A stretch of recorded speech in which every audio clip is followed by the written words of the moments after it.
Oxytocin का कितना हानिकारक प्रभाव होता है, कभी एक इंजेक्शन लेके देखना, पता चलेगा, है ना। हाँ, पूरे शरीर की 13 ने बजाए तो कहना, और वो 13 अपन गायों के बजाते हैं। गाय अपनी माता है, अपन ये भी कहते हैं, एक मुंह से कहते हैं गाय हमारी माता है, और इंजेक्शन उसको जाता है। क्यों जाता है भाई? वो इंजेक्शन गाय को बिल्कुल नहीं पाता है, लेकिन फिर भी अपन उसको लगाता है, और लगा के दूध निकालता है, और उसको अपन खाता भी है।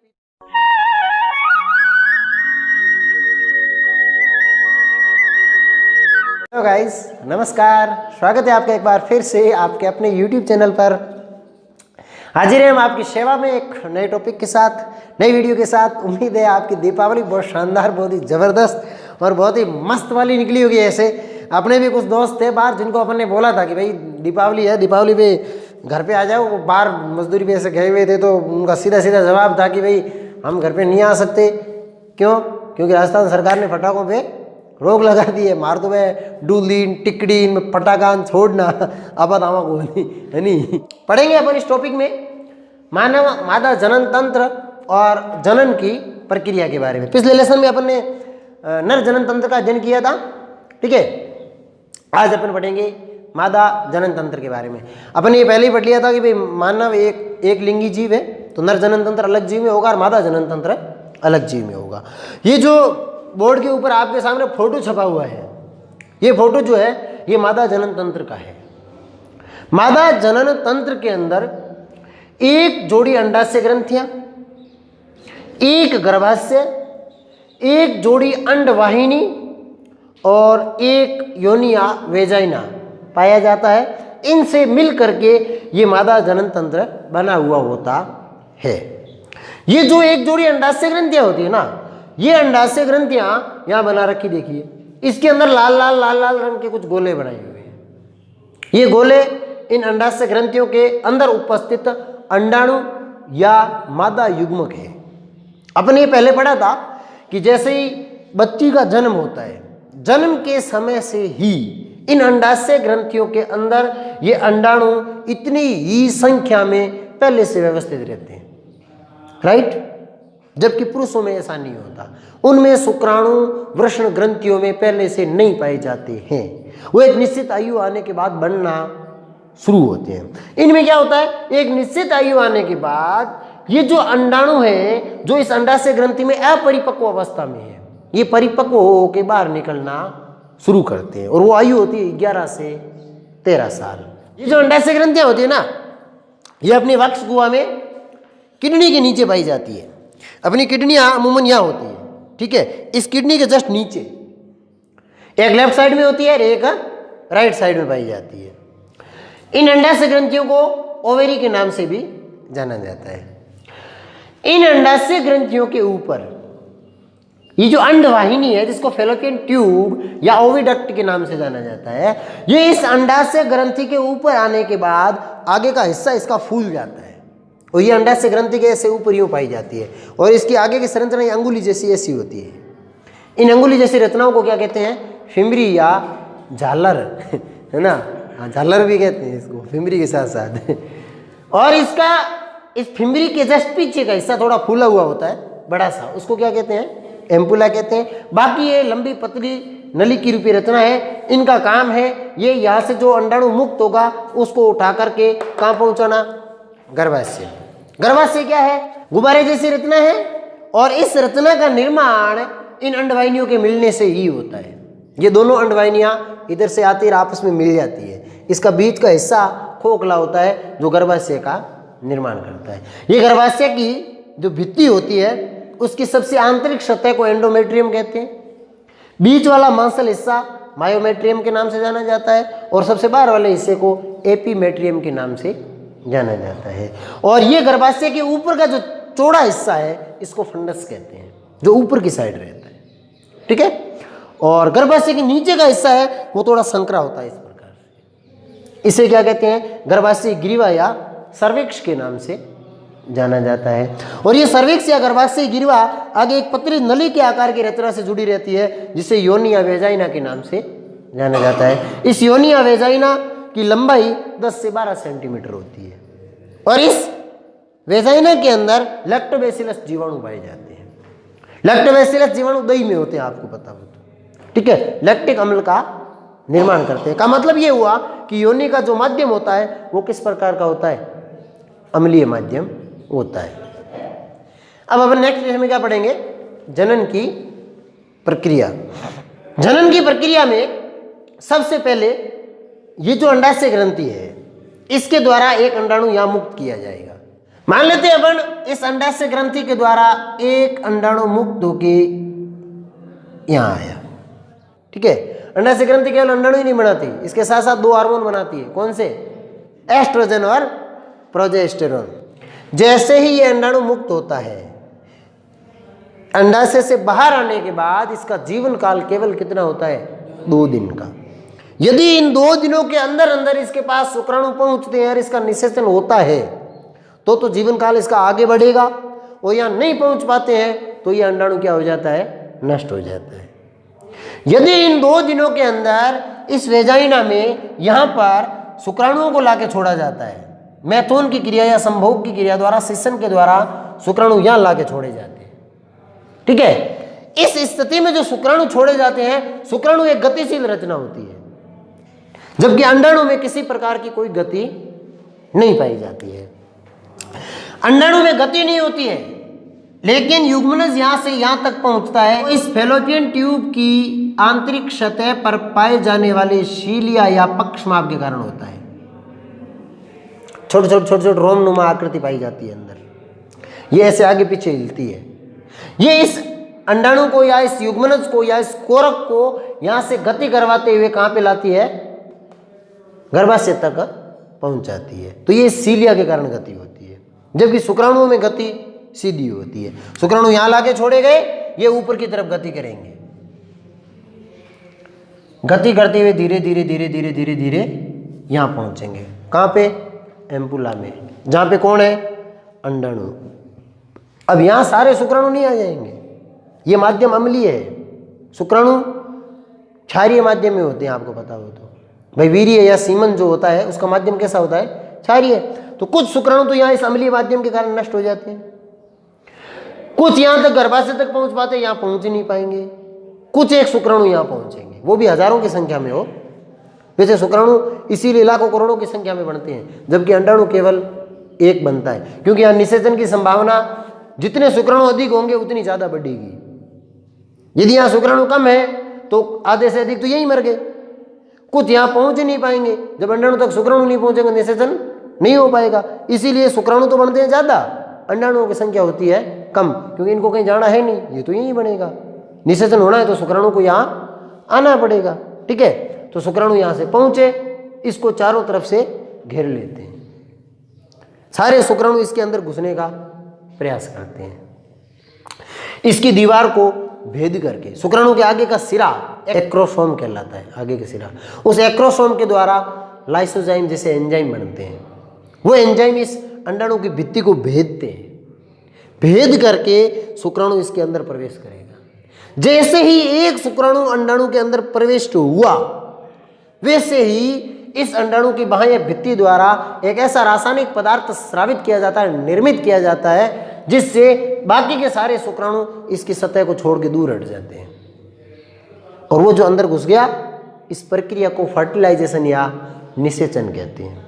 और इसके बाद जो रचना आगे नहीं बनी, इसे क्या कहेंगे, अब ये अंडाणु न कह करके इसको क्या कहेंगे, युग्मनज, जो एक नई कोशिका है। अब ये युग्मनज कुछ समय बाद विभाजित होना शुरू हो जाता है। एक कोशिका 1 से 2, 2 से 4, 4 से 8, इस प्रकार संख्या इसकी हो जाती है अधिक। इस रचना को कोरक कहेंगे। और ये कोरक इन सीलिया के माध्यम से गति करते हुए वापस इधर नीचे की तरफ आएगा और आके कहाँ पहुंच जाएगा, वो गर्भाशय। और गर्भाशय की एक भित्ति या एक दीवार से आके चिपक जाता है, ये कोरक यहाँ पहुंच गया। और जैसे ही ये इस भित्ति या दीवार से चिपकता है, तो इस कोरक की कोशिकाएं और इस गर्भाशय की कोशिकाएं ये आपस में एक दूसरी से संयोजित होती है, जुड़ती है, जुड़ करके एक नई रचना का निर्माण करती है, जिसको अपरा या प्लेसेंटा के नाम से जाना जाता है। अपरा या प्लेसेंटा। अपने घरों में गाय भैंस बछड़े को जन्म देती है। बछड़े का जन्म होता है, उसके कुछ समय बाद एक और रचना उसके शरीर से बाहर निकलती है, उसको अपने मारवाड़ी भाषा में जर कहते हैं ना। वो जर अपरा या प्लेसेंटा कहलाती है। और वो अपरा या प्लेसेंटा उस बछड़े के नाल से, जो नाल कहाँ से निकली रहती है, नाभि या हुंडी से, मारवाड़ी में कहें तो हुंडी नाली निकल उड़ रहा है, ये अपरा उस नाली से या नाल से कनेक्ट रहता है, जुड़ा हुआ रहता है। और आगे किससे जुड़ा रहता है वो, गर्भाशय की भित्ति से। अपरा का काम होता है परिपक्व होते या परिवर्धित होते जीव को, भ्रूण को पोषण प्रदान करना। और सारा पोषण ये कहाँ से प्राप्त करता है, माँ के खून से। माँ के खून में जो भोज्य पदार्थ, जो ऑक्सीजन घुली हुई रहती है, वो जब अपरा के थ्रू भ्रूण में से गुजरती है तो भ्रूण उसी पदार्थों का उपयोग कर करके वृद्धि करने का कार्य करता है। और अपने द्वारा जो उत्सर्जित पदार्थ होते हैं वो भी भ्रूण के द्वारा, भ्रूण की कोशिकाओं से निकल के प्लेसेंटा से होते हुए माँ के शरीर में आते हैं, और वहाँ से वो किडनियों द्वारा साफ करके शरीर से बाहर निकाल दिए जाते हैं। ये इस प्लेसेंटा या अपरा का काम हो गया। मानवों के अंदर यदि बात करें अपन, तो ये जो भ्रूण के परिपक्वन का जो काल होता है, जो समय होता है, ये होता है 270 दिन के आसपास, 5-7 दिन प्लस माइनस हो सकते हैं। 270 दिन तक ये यहीं पर रहता है और एक पूरे जीव में विकसित हो जाता है। जैसे ही जीव का पूर्ण विकास होता है तो पीयूष ग्रंथि के द्वारा एक हार्मोन स्रावित किया जाता है। उस हार्मोन को ऑक्सीटोसिन हार्मोन कहते हैं। और वो ऑक्सीटोसिन हार्मोन अपने शरीर की चिकनी मांसपेशियों पे काम करता है। और ये गर्भाशय की भित्तियां पूरी की पूरी चिकनी मांसपेशियों से ही बनी होती है। वो यहाँ आएगा, इन चिकनी मांसपेशियों में संकुचन उत्पन्न करता है। संकुचन उत्पन्न होगा, उसी समय ये जो सर्विक्स है या जिसे गर्भाशय ग्रीवा कहते हैं, यहाँ पे गैप उत्पन्न होता है, अर्थात ये इसका मुंह जो है वो खुलता है। ऊपर से ये दीवारें संकुचित होगी, नीचे ये मुंह खुलेगा, जिससे अंदर जो जीव होगा वो धीरे धीरे नीचे की तरफ सरक के शरीर से बाहर निकलना प्रारंभ करेगा और योनि मार्ग से होते हुए शरीर से बाहर निकलता है। इस प्रक्रिया को प्रसव के नाम से जाना जाता है। तो प्रसव के लिए उत्तरदायी हार्मोन कौन सा हो गया, ऑक्सीटोसिन हार्मोन। ये वही ऑक्सीटोसिन हार्मोन है जो इंजेक्शनों में लगता है, गाय भैंस के अपन वो दूध निकालने के लिए लगाते हैं। ये बहुत भयंकर पीड़ा उत्पन्न करता है ऑक्सीटोसिन। चिकनी मांसपेशी है ना, इसमें बड़ा जबरदस्त दर्द होता है। प्रसव के समय कितना दर्द होता है, उतना का उतना दर्द इन गाय भैंसों को इंजेक्शन लगाते हैं तब होता होगा, आप समझ लो। गाय भैंस की इच्छा नहीं है दूध देने की, अपन ने इंजेक्शन लगाया, वो इंजेक्शन जाएगा और उसकी स्तन ग्रंथियां होगी ना, उसमें जबरदस्ती संकुचन उत्पन्न करेगा, उसकी इच्छा के विरुद्ध दूध निकलता है और उस दूध में वो ऑक्सीटोसिन भी आता है, याद रखना इस चीज। तो जो ये दूध इंजेक्शन लगा लगा के पीते हैं ना, ये बिल्कुल भी ठीक नहीं है। ये गायों के स्वास्थ्य के लिए हानिकारक है। ये जो अपन पीते हैं अपने लिए भी हानिकारक है। सरकार ने हालांकि इस पर रोक लगा रखी है, फिर भी पता नहीं कहाँ कहाँ से इंजेक्शन उठा के ले आते हैं। ऑक्सीटोसिन का कितना हानिकारक प्रभाव होता है, कभी एक इंजेक्शन लेके देखना, पता चलेगा, है ना। हाँ, पूरे शरीर की 13 ने बजाए तो कहना, और वो 13 अपन गायों के बजाते हैं। गाय अपनी माता है, अपन ये भी कहते हैं, एक मुंह से कहते हैं गाय हमारी माता है, और इंजेक्शन उसको जाता है। क्यों जाता है भाई? वो इंजेक्शन गाय को बिल्कुल नहीं भाता है, लेकिन फिर भी अपन उसको लगाता है और लगा के दूध निकालता है, और उसको अपन खाता भी है पीता भी है, तो वो ऑक्सीटोसिन अपने शरीर में भी जाता है। परेशानी देखना आप, आजकल हर गाय के साथ ये समस्या हो गई है। गाय ब्याह में पहला 8-12 राउंड डूब जी, हर दूसरे गाय में ये समस्या, ये इसी ऑक्सीटोसिनों के कारण हुई है। समझ में आया ना? इससे क्या शरीर में इतने सारे परिवर्तन हो जाते हैं, गाय की ताकत क्षमता घट जाती है, बहुत सारी ऐसी बीमारियां हो जाती है। तो ये बिल्कुल भी ठीक नहीं है, ये करना ही नहीं चाहिए बिल्कुल भी। यदि ऐसा कहीं होता तो आपको इसका खुल के क्या करना चाहिए, विरोध करना चाहिए, और नहीं माने तो पकड़ के उसी ऑक्सीजन को ठोक दो उसके अंदर, फिर पता चलेगा उसको कि गाय को कितनी तकलीफ होती है। जब खुद को तकलीफ होगी ना, तब उसको समझ में आएगा कि हाँ इतनी कितनी तकलीफ इसको भी होती है। तो ये ऑक्सीटोसिन का काम होता है, ठीक है। ये प्रसव के द्वारा बच्चे का जन्म हो गया। जब भी अपन इस जनन की प्रक्रिया को पढ़ते हैं तो वहाँ 2 चीज़ अपन को जरूर पढ़नी चाहिए। एक जिसे कहते हैं अपन ऋजु स्राव,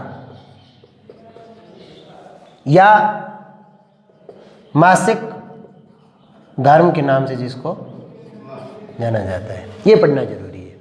ये जो ऋजुस्राव है या मासिक धर्म की जो घटना है वो क्या है कि जैसे मान लो ये अंडाशय ग्रंथि है, इसमें से एक अंडाणु आया, ठीक है।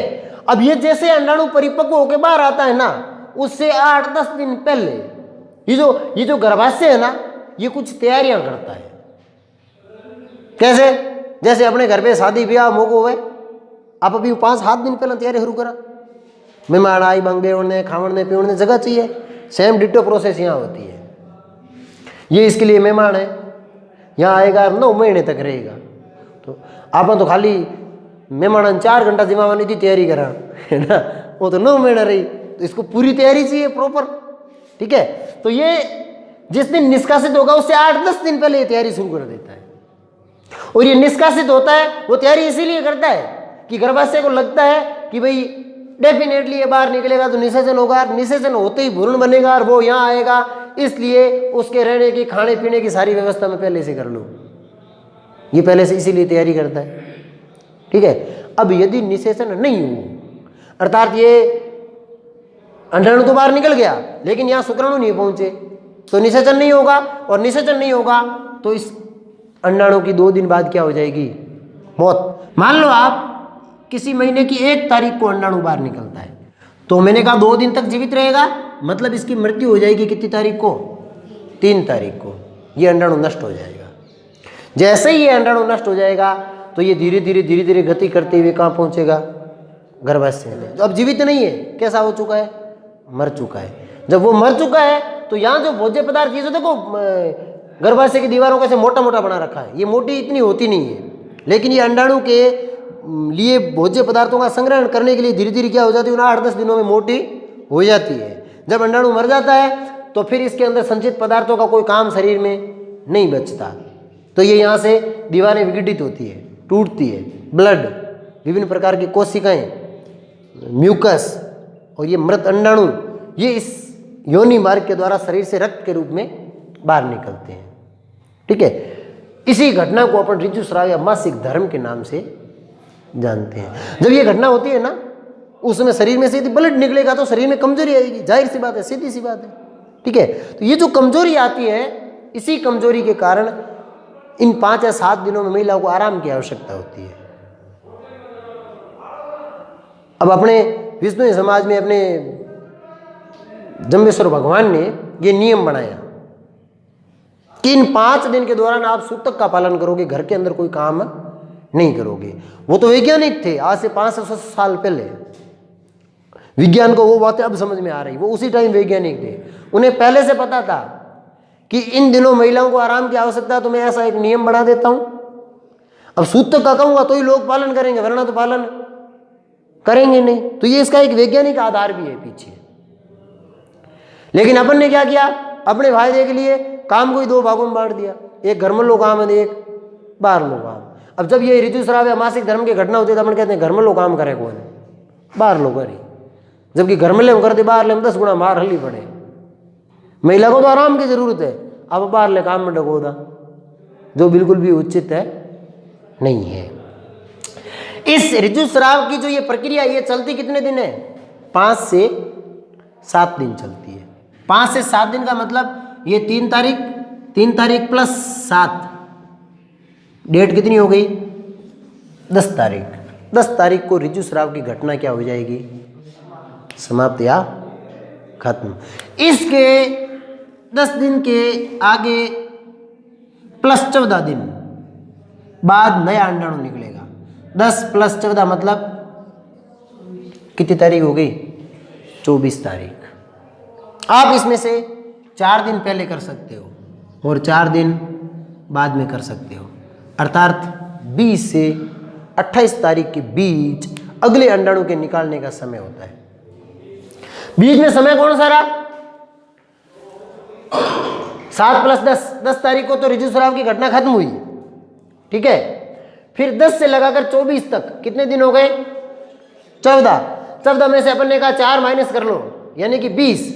ये 10 से 20 तारीख जो है, 10 से लगा के 20 तारीख तक, इस दौरान इस शरीर के अंदर से किसी प्रकार के किसी अंडाणु का कोई निष्कासन नहीं होता है। और यदि अंडाणु का निष्कासन नहीं होता है तो इस दौरान निषेचन या गर्भ धारण की कोई संभावना नहीं होती। भले ही मैथुन की क्रिया हो, भले ही संभोग की क्रिया हो, भले ही यहाँ शुक्राणु पहुंचते रहे, लेकिन गर्भ धारण की कोई संभावना नहीं रहती है। वो टाइम पीरियड कौन सा है? 10 तारीख से 20 तारीख के बीच का, मतलब जिस दिन ऋजुस्राव की घटना समाप्त हो गई उससे अगले 10 दिन तक, उससे अगले 10 दिन तक गर्भ धारण की कोई संभावना नहीं रहती। आएगी कब? 20 तारीख से लगा के 28 तारीख तक ये गर्भ धारण का सबसे अनुकूल समय है। यदि इस दौरान इन 5 या 7 दिन के अंदर यदि संभोग की संभावना होती है, अर्थात शुक्राणु यहाँ पहुंचते हैं, तो निषेचन की सबसे सर्वाधिक संभावना रहेगी। और 28 तारीख बाद जो अगला अंडाणु आएगा वो फिर से क्या हो जाएगा? डेड, फिर से मर जाएगा। मरने के बाद अपन ने कहा कितने दिन बाद रजोधर्म की क्रिया शुरू होती है? 7 दिन बाद, मतलब 28 को मर गया, उसके 7 दिन बाद अगला रजोधर्म शुरू होगा।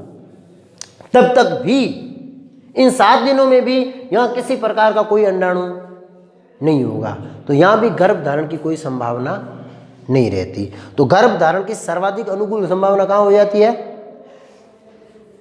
रजोधर्म खत्म हुआ उसके कितने दिन बाद? 10 दिन बाद से लगाकर 11, 12, 13, 14, 15 और 16 दिन तक, ये जैसे 7 दिन होते हैं, इन्हीं के अंदर गर्भ धारण की सर्वाधिक संभावना रहती है। ये हो गया मनुष्य के अंदर लैंगिक जनन की प्रक्रिया पूरी। अपन थोड़ी चर्चा और करते हैं अपरा या प्लेसेंटा पे। ये जो अपरा या प्लेसेंटा है ना, अपन ने बात की थी, ये माँ के शरीर से सभी जैविक क्रियाएं संपन्न करता है। किसकी? भ्रूण की, ठीक है ना। आपने भगवान को हर जगह ढूंढा होगा, हर जगह आप गए होंगे, मंदिर में गए होंगे, जहाँ भी आपके देवले थान वगैरह होते हैं, जहाँ सब जगह जाते हैं, लेकिन वहाँ आपको प्रत्यक्ष भगवान कभी दिखे नहीं होंगे। दिखे हैं क्या? नहीं दिखे। आप हमेशा किसको देख के आते हैं? भगवान की जो मूर्ति बनाई होती है उसको देख के आते हैं। लेकिन प्रत्यक्ष भगवान अपने घर के अंदर होता है, अपन उसको छोड़ के दूसरी जगह ढूंढने के लिए जाते हैं। वो प्रत्यक्ष भगवान की संज्ञा किसको दी गई है? माँ को दी गई है। क्यों दी गई है? क्योंकि जिस दिन से ये गर्भ धारण की प्रक्रिया होती है ना, तब से लगा करके जब तक बच्चा माँ की आंखों के सामने है, माँ जब तक जीवित है, जब तक माँ में सांस चलती है, तब तक वो अपने बच्चे की भलाई के लिए, अपनी उस बच्चे की देखभाल के लिए काम करती है। वो अपनी ऐसी बहुत सारी खुशियाँ, अपनी ऐसी बहुत सारी इच्छाएं, अपने ऐसे बहुत सारे सपने अपने बच्चों की खुशी के लिए दबा देती है। वो कुछ ऐसे अभावों के अंदर जिंदगी जी के भी अपने बच्चों को खुशी देने का प्रयास करती है। उसके पास एक प्यार का सागर होता है, उसके पास अपने हर दुख को, हर गम को हर लेने की एक क्षमता होती है। आप कितने भी दुखी हो, आप अपनी माँ के साथ चर्चा करिए, आप 2 मिनट उसकी गोद में सर रख के सोइए, आपके सारे दुख, आपके सारे दर्द छू मंतर हो जाते हैं। ये माँ के अंदर एक ऐसी ताकत होती है। जिस दिन से बच्चा उसके गर्भ में आता है, तब से वो उसकी देखभाल करना शुरू करती है। इस दौरान उसको खाने पीने की इच्छा कम हो जाती है, लेकिन वो अपने बच्चे के लिए जबरदस्ती खाती है। वो बीमार होने से बचती है, पूरी कोशिश करती है, क्योंकि यदि बीमार होगी तो उसके शरीर में पड़ने वाले बच्चे पे गलत इफेक्ट पड़ेगा। वो हर कदम फूंक फूंक के रखती है, और बच्चे को जन्म देने के लिए जो प्रसव पीड़ा होती है, इसको भी वो सहन करके गुजरती है। जन्म के बाद जब बच्चा गीले बिस्तर पे सोता है, उसको वहाँ से उठा के सूखे पे सुलाती है, और खुद उसके दुख को देखते हुए गीले बिस्तर पे सोती है। ये केवल माँ करती है। आप मजदूरी पे चले जाओ, आप जब वापस घर आते हो पूरे दिन भर काम करके, तो माँ आपसे एक सवाल पूछती है, बेटा कुछ खाया या भूखा ही काम करता रहा, कुछ खाने को मिला या नहीं? केवल माँ पूछती है, बाकी सदस्य कोई नहीं पूछता। आप छोटे होते ना, खेलने के लिए निकल जाते हो, जब वापस आते हो ना, तब आपको माँ एक ही सवाल कहती है, भूखा प्यासा क्यों दौड़ता है, खाना खा के जाना चाहिए था। बाकी वाले आपको कह सकते हैं कि पढ़ना चाहिए, घूमना नहीं चाहिए, ये नहीं करना, 1000 ज्ञान सुनाएंगे, लेकिन माँ हमेशा अपने बच्चे की चिंता करती हुई पाई जाती है। यदि अपने बच्चे के सामने कोई आँख उठा के देख ले, तो माँ के अंदर एक ऐसी दैवीय शक्ति होती है कि सामने वाले की जबान खींच लेती है। इस देवी रूपी भगवान को छोड़कर अपन दूसरी जगह भगवान को ढूंढने जाते हैं। और सबसे बड़ी विडंबना तो ये होती है कि एक माँ 5-5, 7-7 बच्चों को पाल के बड़ा करती है, और जब उसी माँ को पालने की बारी बच्चों की आती है तो वो अपनी बीवी का, अपने बच्चों का ये सब बहाना करके उस माँ को अपने साथ रखने से कतराते हैं। सोचिए, जो माँ अपन को पाल के 20-30 साल तक अपनी सेवा करती है, जब अपनी सेवा की बारी आती है तो अपन उनसे दूर हो जाते हैं। ऐसे लोगों को एक बात हमेशा याद रखनी चाहिए कि आने वाले समय में वो भी किसी के माँ बाप बनेंगे, उनकी भी वही हालत होगी जो आज इनकी है, और भगवान इसकी सज़ा 10 गुना देगा। जो व्यवहार आज अपन इस ज़िंदगी में करेंगे ना, इस समय, उससे 10 गुना बुरा अपने साथ आगे अपनी संतान करेगी। इसलिए इस देवी को कभी दुख नहीं देना चाहिए। ज़िंदगी में कुछ भी करना, अपनी माँ का दिल कभी मत दुखाना, उसको हमेशा खुशी देने का प्रयास करना, क्योंकि यदि माँ का आशीर्वाद आपके ऊपर है तो आपको दुनिया की कोई ताकत रोक नहीं सकती किसी भी काम को करने से। माँ की महिमा बहुत अपरंपार है, इस छोटे से मुंह से अपन उसकी पूरी गाथा नहीं गा सकते, ठीक है ना। इसलिए आज के इस लेसन के लिए इतना ही पर्याप्त है। मिलेंगे अपन एक नए टॉपिक के साथ एक नई वीडियो में। तब तक के लिए आपका जो प्यार है हमारे प्रति, आप उसको ऐसे ही बना के रखिए, हंसते रहिए, मुस्कुराते रहिए और हमारे वीडियो को आगे से आगे सरकाते रहिए, चैनल को सब्सक्राइब करवाते रहिए और जो टन वाला बटन है उसको भी दबाते रहिए, ताकि नया वीडियो आए तो आपको पता चले कि हम आपकी सेवा में एक बार फिर से हाजिर हैं। धन्यवाद।